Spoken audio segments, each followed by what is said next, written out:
Yeah, it'd be kind of fun if you looked in the lens and just address people, address the audience directly.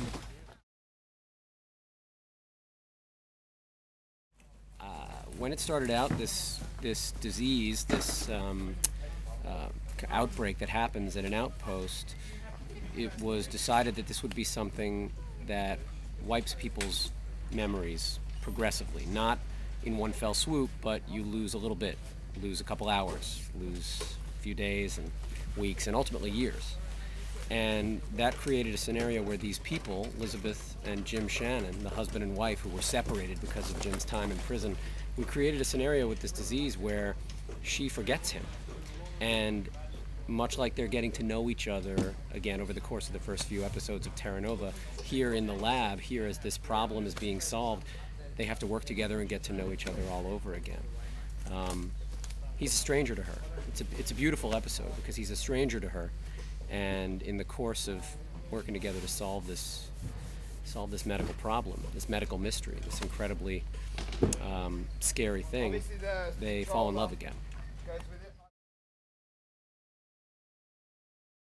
We've talked a lot about him as a warrior and a soldier and a leader, but whereas Elizabeth's experience of this memory loss disease takes her back to her days as an undergraduate in college, Taylor's experience of this disease take him back to a time of war, before he ever came back to Terra Nova, when he was fighting alongside fellow soldiers in a conflict, and that's where the disease drops him off, is right smack in the middle of that. So it's quite gripping. I thought it was quite gripping, both being on set and certainly watching the episode, to see him be back there, because that's a side of Taylor that we haven't seen. Malcolm's not just a mouthpiece for science, he's a lot deeper than that. He's from Elizabeth's past, as you've now seen after watching What Remains.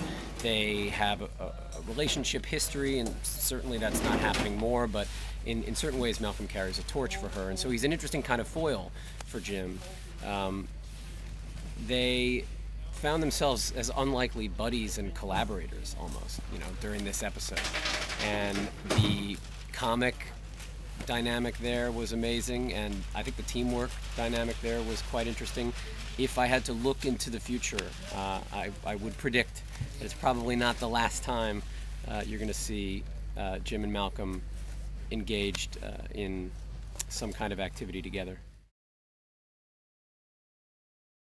The Ovisaurs are they are a pack that keeps to themselves. They are very kind of frantic and busy dinosaurs. They are drawn to the nickel in the cables of these wires that are buried underground, and they fiend for the stuff.